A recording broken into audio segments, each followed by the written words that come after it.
Alright everybody, welcome back to my fish room, and we'll do an update real quick. I don't think a whole lot has changed since the last video, but we'll show you because I want to keep you updated, kind of keep a record of the changes that I make and keep it documented. So if you're looking at doing a fish room, or for me looking back, I can see what progress I've made. Or if you're looking at doing it, you can see what I've done and see what not to do. But this is my tank in the middle with my cribs in it. I haven't added any more fish, but the male and female have split up. At the place I got them, they were swimming right together, and they wouldn't leave each other's side, and they were out and about and doing all that. Now the male stays in his brick. The female has moved into the little egg-shaped rock cave thing, and they don't come out except for food, and they are very reluctant for that. So I think I need to get some dither fish for them. And if you're not familiar with that term, a dither fish is a small, fast-moving fish, usually in a school, that will swim about and make other fish feel comfortable, because these fish's instinct is all the other fish, they're thinking in their little heads, all the other fish are hiding, I need to hide too. I don't see any other fish swimming around, so there must be a danger. So by getting a dither fish, a fish that'll swim around and make them feel more comfortable, they too would feel comfortable and come out and swim around. I don't know if you can hear it or not. Probably a hum. My air pump came in, and you can see I'm running some sponge filters. I also have my hang on back running on this tank, just because I want to get the sponge filter good and seasoned, or cycled as you want to call it, whatever, before I remove the hang on the back. I also have that tank there with a sponge filter running in it. I just added a terracotta pot to it as the beginnings of a decoration. Added the terracotta pot to this one. Sponge filter in there also, and just some stones.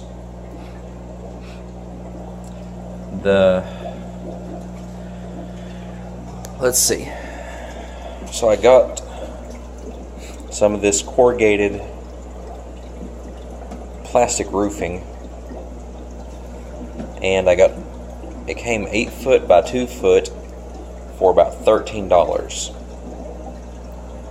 And this stuff is great because it's sturdy enough that it will hold on the rim of the tank, create a lid for the tanks, but it's light enough that you can cut it with just a good pair of scissors.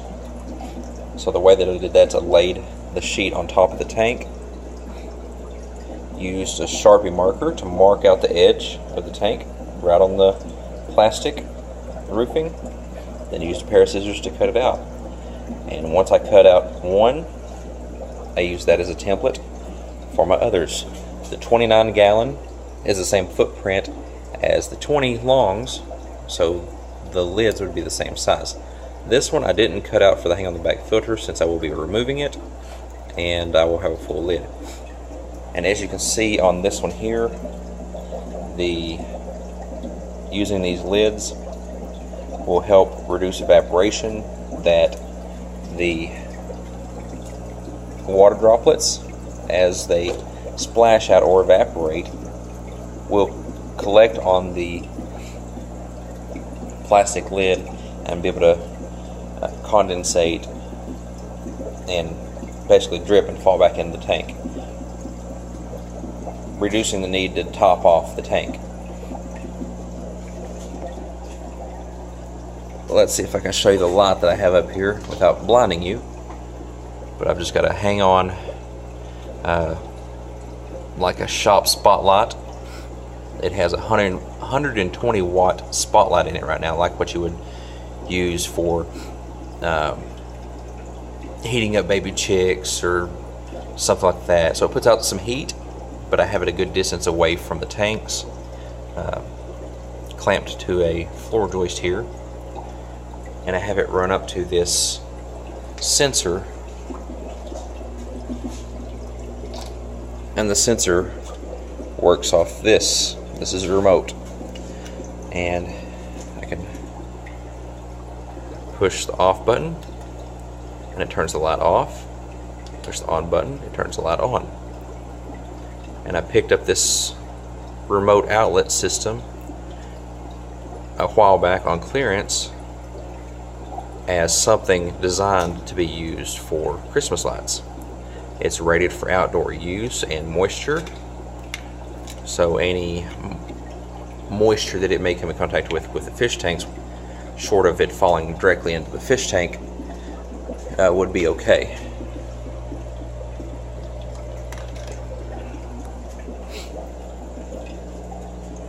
So I currently have the two 20 longs here, 20 long down here not set up, but I cut a lid for it while I was cutting. The 29, and I have a 20 high. The 20 high won't fit under there.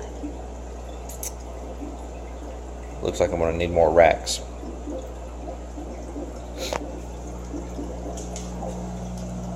My air pump,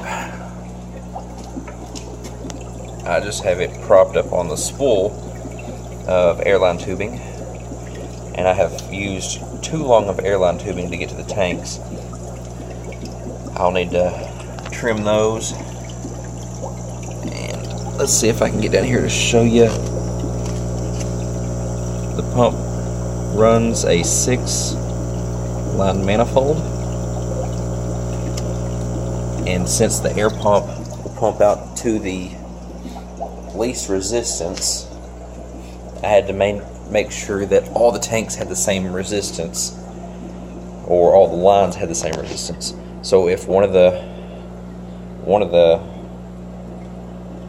outlets on the manifold didn't have airline on it, that was the least resistance, and all the air would go to there, and none of my filters would work. So I put airline on all the manifold outlets, and since I only have 3 filters running right now, the other 3 currently just have the airline tied off.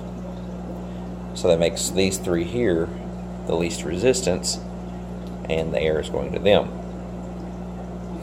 Now once I get 6 tanks running, or put air stones on the other 3 lines, the amount of air coming out of these will reduce down a little bit, but it'll still be sufficient to run the tanks, and all 3 lines will run air.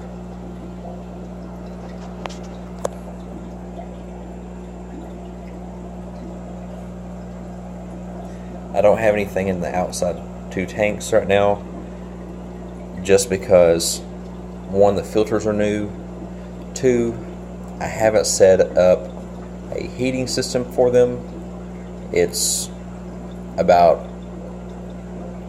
I'm going to guess about 68 degrees down here right now,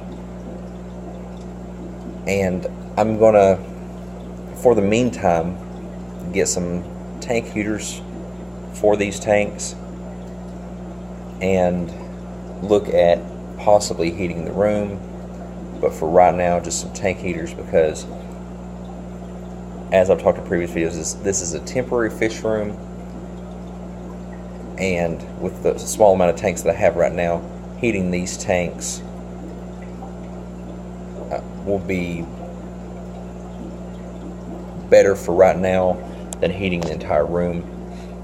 I will look at that in the future, especially as I get more tanks, but I don't know what when we move the fish room will look like. We've looked at a few that have an external building that's climate controlled, that you can raise the heat separately from the house. So if we go that route, the room will be heated. if we go with one that the external building wasn't climate controlled, I would need to introduce more tank heaters. Some of them had basements such as this, which would take a little work to heat the room, but I would go that route also. But for now, basically I'm itching for more fish, so I've got some heaters, some tank heaters coming to get the water up to an adequate temperature to put more fish in. And I'm going back and forth on what to put in these tanks. If you have suggestions, if you'd like to see me keep a certain species or something, please leave that in the comments, and I will sure take that into consideration. Because I'm torn between so many different things right now. But a funny story about my air pump that came in. It wasn't funny when it happened, but I'm sure others will find it funny. As I've mentioned, maybe not in videos, but comments on live streams and such, that I work nights, so I get in from work real late at the night or real early in the morning, depending on how you look at it. And my air pump had come in, so I was excited to get it hooked up, get my filters running. So I came down here and I was trying to get my air line on my manifold, and it wasn't cooperating. Of course, it was probably 3 or 4 a.m. and I'd worked all night and wasn't thinking as clearly as I probably could have been. So I was a little frustrated and started to head back upstairs while I was thinking about the manifold. I was looking at the manifold and turned to walk back towards the stairs, and I'm holding the camera here at eye level, but I was looking at the floor or at the manifold, so I was looking down at the time, and I'm assuming this is what I found with the top of my head. Yeah, that wasn't too good.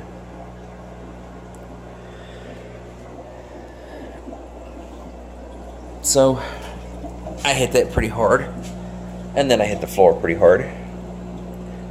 Woke up everybody in the house, scared them half to death, because they didn't know I was home from work. All they knew was they heard a big bang and thought the house had fallen off its foundation.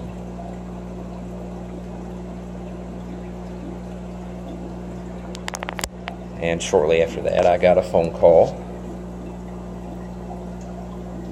that my wife had thought someone had broken in the house because they had heard a big bang and footsteps in the house, because again, they didn't know I was home and she didn't see me anywhere in the house. So I had to explain that I was so excited about my fish that I had knocked myself out. Yeah. And if you got ideas for the 20 high, I don't know what to do with it. I was going to sell it, but really, maybe I'll sell it. Maybe I'll keep it. I've got it down here for now. It holds water. It is fine. I got it for a real cheap deal. I don't know. You've got ideas for it? You know, I personally like the longer tanks better than the tall tanks. You know, if I'm going to get a 20 gallon, I'm at the store, I'm going to buy a 20 long if they're the same price, because to me a taller tank isn't as good as a longer tank, because the longer tank gives room for fish to swim. I don't know why you would prefer a taller tank, other than it's got a smaller floor or a smaller footprint but gives you a larger water capacity. So like you could keep that, say, on a smaller bedside table or something, where the 20 long might not fit on that size table. What's your thoughts? Do you prefer the 20 long over the 20 high? Or why would you prefer a 20 high over a 20 long? What should I do with it? And what's your suggestions to put in the other tanks?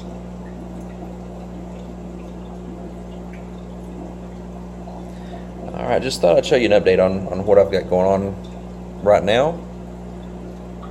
And I guess we'll see you next time. Until then, rate, comment, subscribe, hit your notification button. All that stuff that they want you to do on YouTube now. Tell your friends, tell your neighbors. Yeah, we'll have fun over here. Alright, till then, later.